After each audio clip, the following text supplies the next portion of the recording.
2, 3. Cause I'ma dig deep, I'ma stand tall. I got the grit of the underdog. I'm stronger than you think, I can do this on my own. There's a difference between loneliness and doing this alone. This is the DC Music Rocks podcast presented by Capital Groove Collective, elevating the sounds of music of the DMV to the world stage, one conversation at a time. I'm your host, Jarreau Williams, and I am very excited to introduce today's guest. He is from Annapolis, Maryland, and he skillfully blends a lively mix of rock and roll, blues, and contemporary pop elements into his music, and he's entertained audiences spanning 3 continents, both on land and at sea, with over 1,000 live shows to date. So, ladies and gentlemen, it is my pleasure to introduce to the DC Music Rocks podcast, Brendan Lane. What's up, man? How you doing? What's going on, man? I'm happy to be here. Thank you very much for having me. Man, I'm just happy to have you on, man. Like a lot of people in our area don't know, but you and I connected earlier this year with the pandemic and everything, and it's been really cool just to see all the music you've been putting out, man, and just seeing your style and your flow. So I know some things about you already, but I want the DMV and worldwide because as you said on your bio, you perform land and sea. I want to hear a little bit more about that. But I like to start every interview with an icebreaker. So Sure. We're gonna play a game of favorites. All right. So what I'm gonna do is I'm gonna ask you something like about what's your favorite thing. All right, and you just gotta give me a response to that. And then we'll just go from there, right? You gotta get your thinking right. Like what's gonna happen? All right, you ready to play some favorites, man? Yeah, hit me. All right. Favorite ice cream? Chocolate chip cookie dough. Whew, see, this is why we're boys. Yeah. All right. Favorite musician? John Mayer. All right. Well, let's take it one step above. Favorite band? The Beatles. They were the first one that like got me wanting to pick up a guitar and play with my friends, right? That band was the first one that says, oh, anyone can do this. Yeah, that's absolutely right, man. I mean, the Beatles are kind of like one of those cornerstones, man. Kind of lay the foundation out. All right, cool. Favorite season? Summertime. Can't beat it. I tell you, this is my first winter in like 3 or 4 years, and it's hitting me pretty hard and hit me where it hurts. I tell you that, man. All right, so what's keeping we just had Christmas and everything. So what's favorite holiday? I love Christmas time. I will say that's the winter time's got that. It's just a good time to be with family. Good time to be thankful for everything that's happened. Absolutely, but you'd rather have Christmas time in a warm place. Exactly. I want to be on the beach. A year ago I was in Barbados, so this. Nice, man. Nice. That's what were we doing out there? Working on. Ironically enough, that was in the day working on cruise ships. You can go out and hang out, and then at all the ports, and then at night go and play music for people. All right, man. Well, I definitely want to hear a little bit more about that as we move forward in the podcast. All right, a couple more favorites, and we'll get into it. Favorite thing to do on your off day? On my off day, it's gonna sound cheesy, but play the guitar. I get so many weird looks from like other musicians or bandmates. Is like we'll finish up rehearsal and then they'll be like, "Hey, do you want to go out and get a drink?" And I'll be like, "Nah, man, I got to go home and practice." And like, we just practiced. Such a musician's answer. Yeah, it's the wind down. It's the wind down. All right, man. And then let's see. Last thing, favorite. You have a favorite sport or favorite sports team? Baseball and the Baltimore Orioles, man. Ever since I was the infant child, I was rocking the orange and black. All right, and man. Well, look, tough years, I tell you that. But I know that when we do have that first taste of success, it's going to be so much sweeter. Dude, being from Annapolis, you're in that area, like that's kind of, the kind of go-to. I guess I'm not gonna like show you what I'm. But that on purpose. I didn't do that on purpose. Let me tell you, but being from DC, you got to rep. You got to rep. Yeah, I understand. Closer here than Baltimore, but Yeah, I was like you, man, a child of the Orioles, man. Just growing up, going to those games at Camden Yards. There's no experience like it, man. So Yeah, truly, truly. yeah, It's all right, and cool. fond memories, right? Like you said, fond memories of going to those games and understanding the beauty of the moment. I think that's what a lot of baseball is the ability to breathe and enjoy the the slowness of the game. People criticize that aspect of it, but I think the pace of baseball is what makes it beautiful. Yeah, man, there's a lot to take in during a baseball game, man. I mean, I think that's it's kind of one of the underrated things about it. Everybody, we've been in this trend of wanting to speed things up all the Right, time. right. But yeah, it's just like you said, something about being able to just kind of sit back and take it all in and really enjoy the beauty of the game. So see, it just goes to show, people, we can root for different teams and still appreciate things. Yeah, That's what man. it's all Yeah, we're about. all on the same team in the end. Yeah, exactly. All the same team. So that's a great segue into you know us being on the same team as being musicians, right? Yeah, yeah, This is like totally. a crazy life that we lead, and I'm just curious, as I'm sure everybody else is, man. Like the question you probably get all the time, like, how'd you start? Like, what made you want to be a musician? Um, I'm fortunate. I come from a musical household, right? Both my grandparents on my dad's side were piano players and singers. My dad is a professional piano player in the DC and Baltimore area. He's been playing around for 25 years or so in this area. And you trace the line up that side of the family. And on my mom's side of the family, the joke is, my dad plays the piano, I play the guitar, and she plays the radio. Oh And man, wow, that's but she's a great fan and a great supporter of music. So it was always around as a kid. I never wanted to play piano like my dad. I wanted to play drums at the beginning. I was really into the Backstreet Boys, and I loved just the performance aspect of getting people like going crazy, and yeah, kind of man. being like a pop act in that. But then when I found the electric guitar and I heard like Led Zeppelin and the Beatles and Black Sabbath for the first time, I was like, all right, enough of this boy band crap. I'm going down this road and I'm not looking back. Right? Like I'm following the devil, and I don't care where it leads. The devil of rock and roll or whatever it is. Dude, that's yeah, it's wild that when we go down those roads that we find our influences and they kind of take us to different places that we didn't expect, right? So Yeah, with yeah. all that, like, who did you really listen to? I know you said you had a couple of favorite obviously, like you said, John Mayer was your favorite musician and the Beatles were your favorite band. Can you talk a little bit more about what drew you to having those influences? Was it a message that they conveyed, or was it just the soul of the music? What was really behind that? That's a great question. I think if I look at all the people I listened to throughout the years that just I lived with, because that's the cool thing about music is you live with it. When something really grabs your attention, you want to hear it, you want to have it all the time. You want to bring it in your car, you want to show it to your friends, you want to listen to it while you're at work, while you're working out, while you're making love. All that's like you want to have that music around all the time. So when I look at the bands that like got my attention like that, it was always an aspect of, oh, I can do that. Right. With the Beatles, hearing John Lennon and Paul McCartney's lyrics and their melody lines, it was so raw and open. But I realized it wasn't anything that was so complex and profound that I felt overwhelmed by it. Same with John Mayer's guitar playing. As crazy as it is, you hear licks like Gravity, right? It's so simple. Oh yeah, he brings out the guitar, ladies and gentlemen. Is the 3 or 4 notes, and you can, oh, I can do that. You're 12-year-old guitar playing kid listening to Continuum for the first time, and you're like, oh, I can play those 3 notes, and from there you kind of you just keep going. You just keep going. Yeah, man. Well, tell me. I want to know a little bit more about your journey, because you were talking about obviously last year this time you were on a cruise ship, right?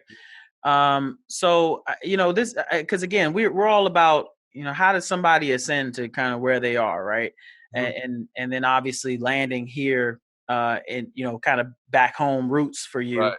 But yeah, talk a little bit more about that. Like what being on a cruise line, like what really what drove what I won't say drove you because it's on sea, but Yeah. what made you make that decision to want to play on the cruise lines, and what was so great about that?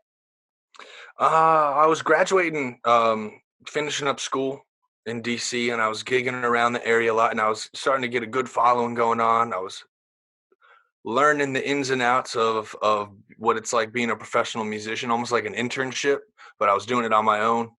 Um, and I had a cousin who was working for Norwegian Cruise Lines in the tech department, and I just kind of asked her offhandedly one time at a holiday, like, "Hey, what's the deal with this? How do you have music on board?" And she told me, we got some bands, we got some individual guitar players, we have the like production cast and the orchestra. And I was like, oh, that'll be, I think I could do that. I looked into it, did a little bit of research, kept gigging around. And as I'm doing research, I also got contacted by an agency, Lime Entertainment, and they've been spectacular. Sam and Fede have been real rock stars and helping me through the years, but they liked what I was putting together, and they saw something in me. So they arranged for me to fly down to New Orleans to work with Carnival. And that was like my first job out of college, right? I'm down there walking around Jackson Square, and there's brass bands and second line just blowing down. And I'm like, holy crap, this is incredible. But it was a really cool opportunity because I'm a 21, 22-year-old musician working with every day. You're living, you're eating, you're socializing, you're working with the same group of people and group of musicians. These guys and girls are twice my senior, and I'm getting to pick their brain at the end of the night, man. Like, oh, what did you listen to growing up? Oh, Stevie Wonder. Like, what are some of your favorite Stevie Wonder albums? And they, if you catch the right guys at the right time, they'll be like, man, you got to listen to this horn solo on Inner Visions or something like that. And you go and you do your homework. So I saw it as a cool opportunity for me to learn from people who had been doing it longer than I have and doing it way better than I could have. And it's really led me to meet some incredible musicians who I now call dear, dear friends. Awesome, man. Well, out of all that experience, what would you say is the best place that you traveled to while you were working for the cruise line? Shoot. Oh, I'll say the 3 A's: Alaska, Australia, and Aruba. Nice. Three very different places geographically, culturally, but all three of them had something different that just holds a dear place in my heart. Ain't nothing wrong with the 3 A's, man. When you're Yeah. able to get that travel at such a young age, and you're doing what you love, playing music. And then, obviously coming back to the DC area, this is something that I personally have been curious to ask every musician in this area, in hopes that it's something that does reach out kind of in a broader scale. What would Mhm. you say is the thing that makes the DMV very special? Like, what is it that makes the DMV what it is from Oh, like the a musical diversity. standpoint? Yeah, I mean, from a musical standpoint, from a food standpoint, from an architecture standpoint, the DC is so diverse. Every box is checked in this little box, right? You look at the map, and it looks like that. Yeah. In that little box, everyone is represented by something that's unique and passionate to them and their culture and where they came from. Um, and even if you come from nowhere, you can come to DC and find a place that you're at home. You can go to Adams Morgan and you can hear like the best blues bands, and then you just go a couple streets up and you can hear some like sick Afrobeat hip hop artists. And then you can go catch a show at the Anthem at the Wharf, and you can catch like this indie alt rock band at Pearl Street Warehouse, which is right around the corner. Or you can, you can go up to Tacoma Park and hear some folk singer punk band, that only play acoustics. So, Yeah. everyone's represented in DC. And I think that's what always captured my heart about it. Yeah, that's awesome, man. When you talk about that diversity, but would you say that the DC area gets the full recognition that it you think it deserves, or if not, what is that thing that the DMV needs? You know, that's a great question. I think the DC scene as is such a beautiful thing. We've created so much here that people have then taken elsewhere around and kind of like flowered the rest of the world and all the other music scenes with go-go, with punk music, like everything across the board, disco. Um, what do we've had the superstars every now and again, and Mm, you got the guys that blow up or go viral. But I think if we just keep on pollinating the world from the capital of the country, I think we'll be all right. You know, if you just we kind of stay that course, and the people who go out and spread the good word, but we always can come back and have this nucleus. That's been one of my favorite parts about being from here and being able to represent this scene in this city when I go out and travel the world. And people in Australia or New Zealand ask me where I'm from, and from Washington D.C. that's awesome, man. Yeah, this is definitely one of our places that we rep, man, and it's Yeah. proud to be a member of this community, man. I'm honestly just from knowing you, just proud to know you and everything that you've Oh, been come on. doing, and the mission you've been Thank on. you. With that being said, that brings us to the enigma, the craziness that was 2020, right? Yeah. Oh my. We couldn't I we like the word couldn't enigma. Yeah, that's good. yeah, we couldn't be on this podcast without talking about 2020, because obviously this year has been a lot for everyone in some form or fashion. But I've like I said, I've been following you, and I've seen the music that you've been putting out this year, which is no small feat by any means. So I'm just curious, man. What would you say has helped you to, or what has worked for you, or what was the biggest challenge that you had even of navigating this year? Man, I was fortunate enough to find myself constantly in positions where it was easy to make the best of the situation. You know what I mean? At the Absolutely. beginning of the year, I was still working on ships, and when things kind of went down, I found myself, well, I had a place to go. I knew a lot of people who didn't have a home to go to, so they had to stay on board the cruise ship for a question mark number of days. That really freaked me out. I struggled with that. Like, do I want to get stuck here when I can't see my family? So I made the decision to come home, and I was fortunate to have a place to go to. And when I got there, I moved to Delaware with my family, just for the time being. That's where they were staying, and I that's where I went. Um, and I was able to take time to focus on writing again. I was playing shows every night. I was gigging a lot. I was playing 4 hours every single night, Mhm. not getting a lot of rest either. I wasn't taking care of myself as well as I could have. So this pause on society and the world gave me a chance to step back, take a breather, and get back to doing what I love to do from a different lens. So I love performing with all my heart and soul, but to sit down and then take all the experiences I've just had and put it onto paper, to record it, to take the time to learn how to do that properly.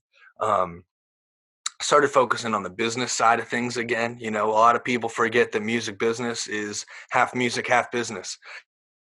And I myself, it's easy to forget about that when you're at sea, because you don't really have to worry about, booking gigs and stuff. It's already guaranteed.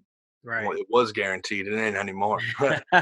Yeah, it seems like it's a separate world on SC, right? It's just Yeah. world away from the world, right? Yeah. And it's beautiful at times, because you're just you're running the wheel, and you don't realize you're just running on the wheel. Um, but you're getting great exercise. It allowed me to cut my teeth so sharp. So when I came back, um, I played a couple of the virtual online shows, and just to keep the hype going, to keep the fans, they're really, it's more family and friends. I can proudly say, like, that there's not a fan or a person who would show up that I wouldn't know, which I think is really cool, because it can be as many as 150 people or 5. Yeah, absolutely, man. I mean, that's the connection is huge, man. I think. Have you found that during 2020 with obviously people being in quarantine or just being kind of locked down, and obviously live shows not being as active as they once were, but do you still feel like you were able to be successful building a following and and doing those things that you needed to do to kind of expand your reach? Definitely.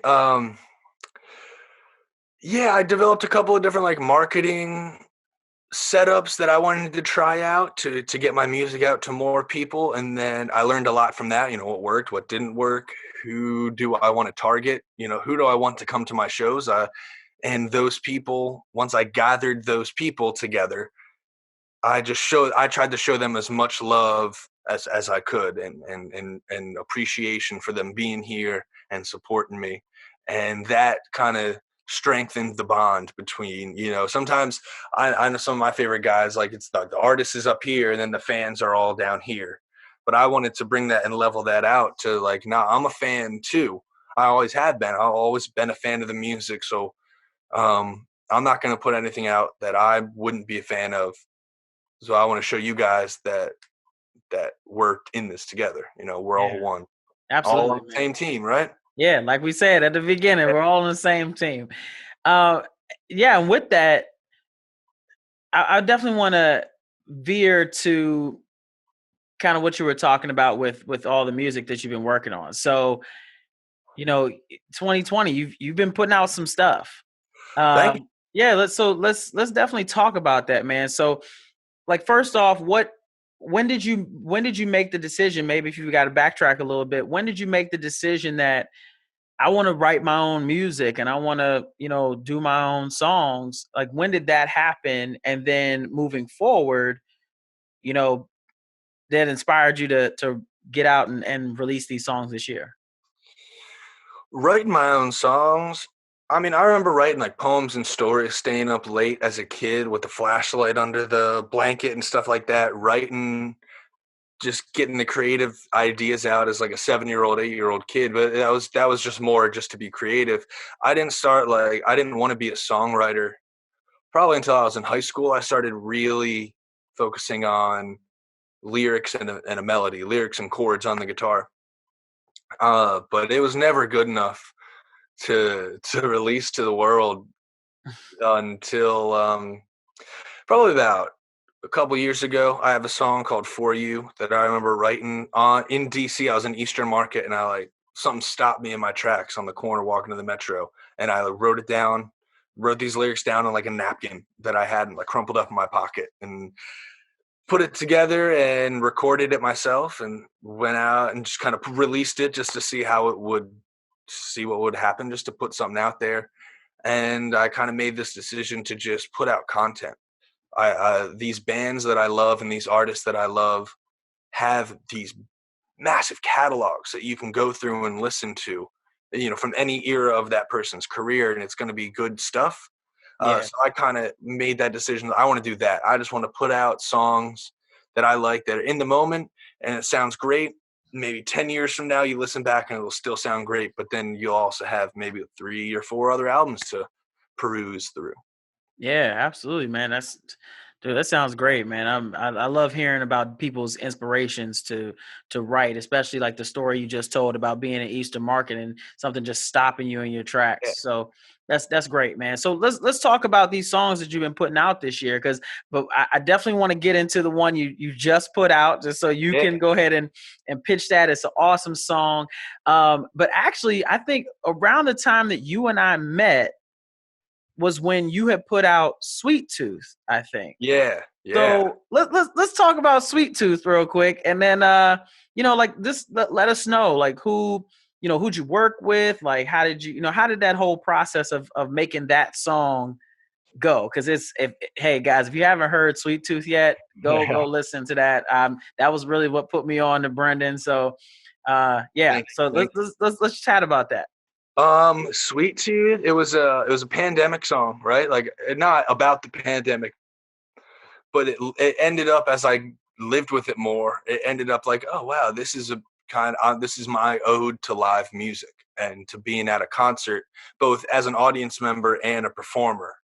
One of my favorite things is seeing in the audience two strangers become friends in the middle of a song, whether it's like in a chorus or a 5-minute song or in the 2.5 hour show that we're putting together.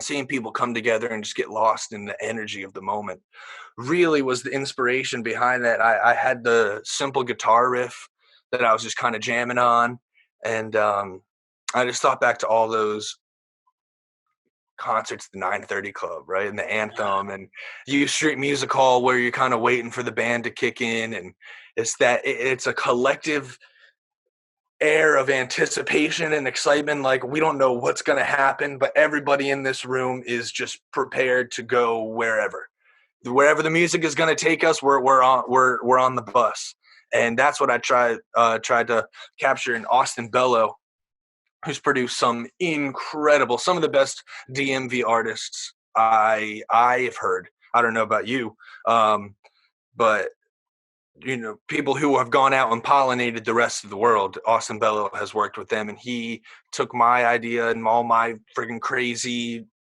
like, let's put a harmonica solo in there. Like, I don't know how many songs have a harmonica in it, but he was like, yeah, dude, let's do it. And he made it sound so energetic, and it jumps across the speakers the way he helped me put that song together. It was such a pleasure to work with him on that. Hey, when you got harmonica in a song, man, that's elite company. When you talk about like Stevie, Yeah. that's one of Stevie's like go-to things. When you hear that harmonica in there, It's him. It's him. I'm trying to chase that. I want that.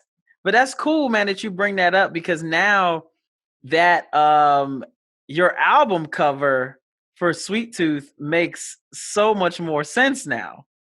Now that you talked about that and you explained that.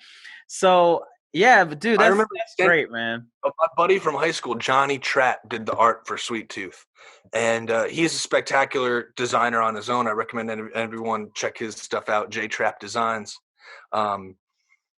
But I literally took a picture, like a clip from Google of the 930 Club, and I found the right angle that I wanted it. Like I could picture it in my head how I wanted that to look, and I sent it to him. I was like, dude, if you can come up with an animated version of this, like do your style, but of this shot.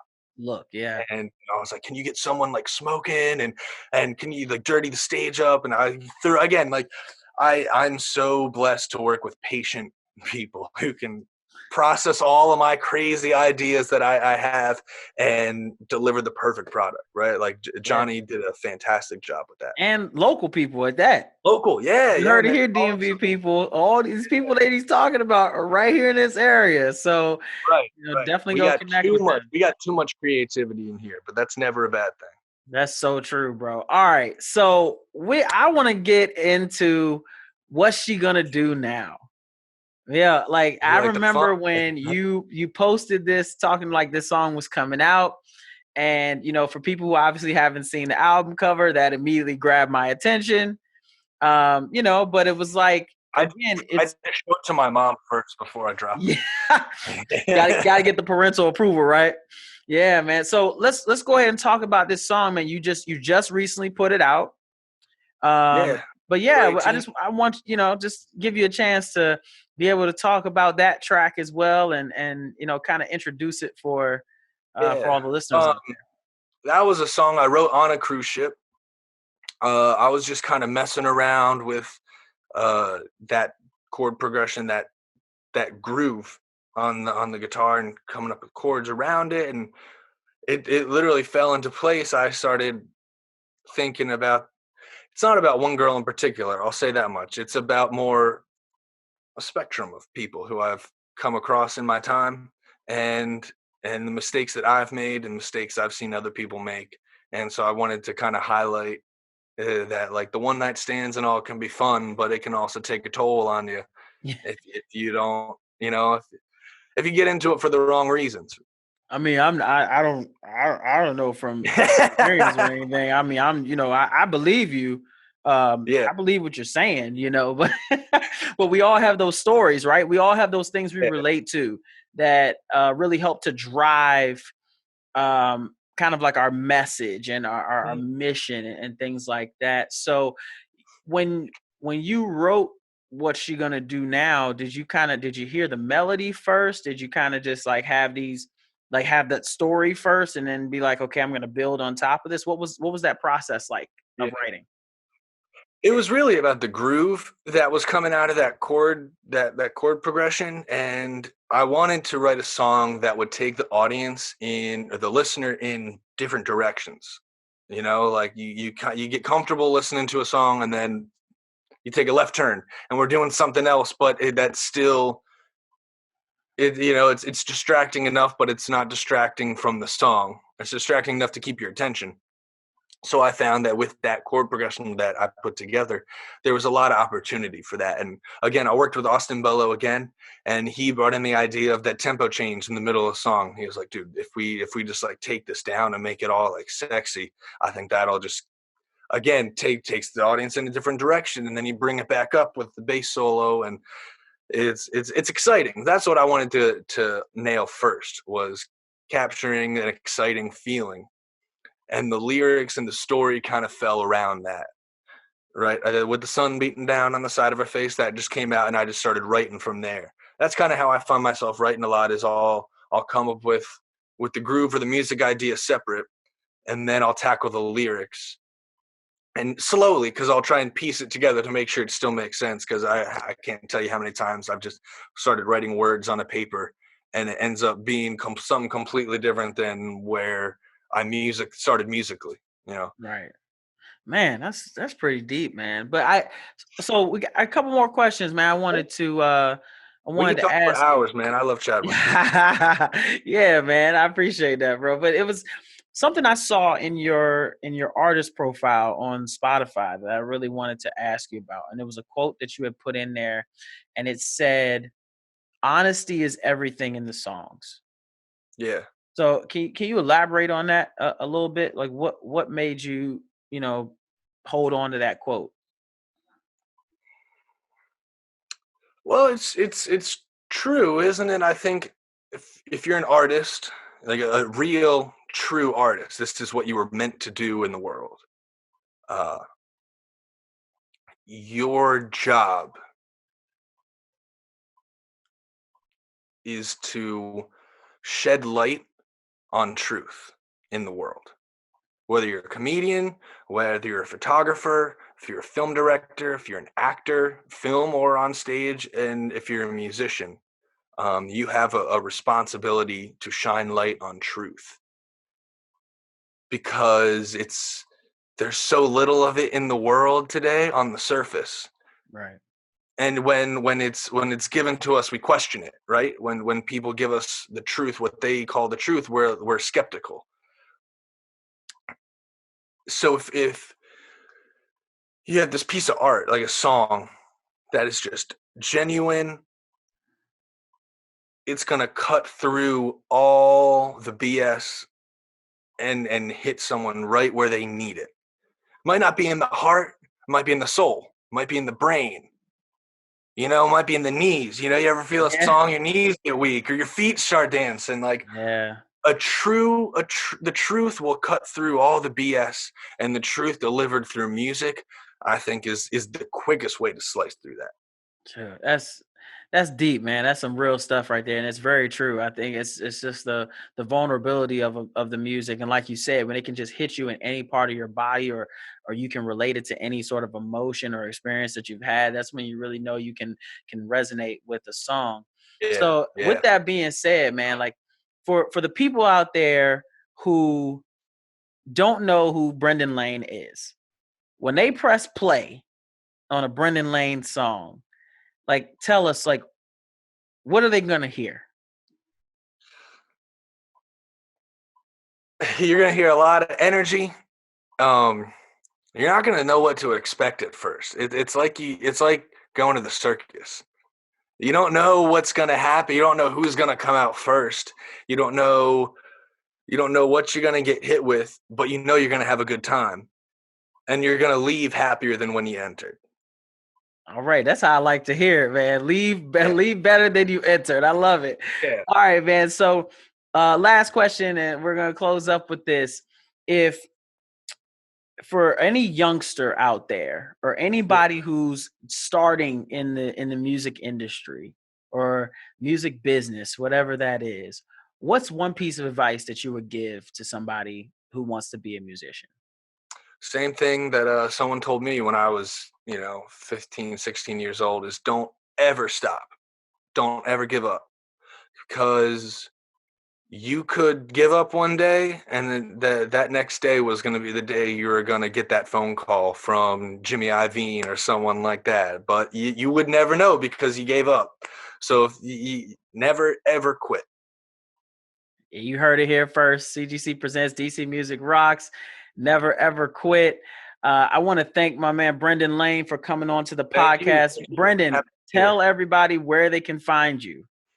BrendanLanemusic.com. That's BRENDAN lanemusic.com. I'm on Spotify, Apple Music, the YouTube.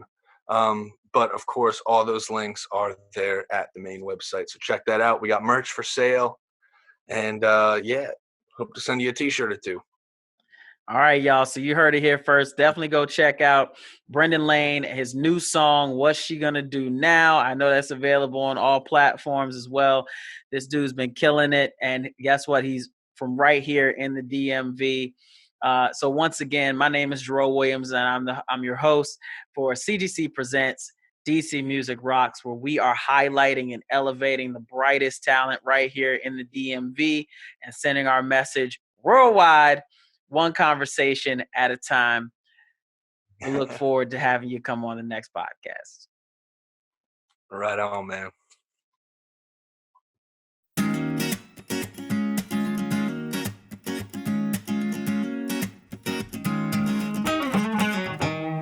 With the sun beating down on the side of her face, I have to admit she was a bit out of place. I tried talking to her, but she was lost in space, just floating through the sky. I could see in her eyes that she wanted to fuck, but honestly, I was just a little too drunk. If that line with her was more than enough to keep me satisfied.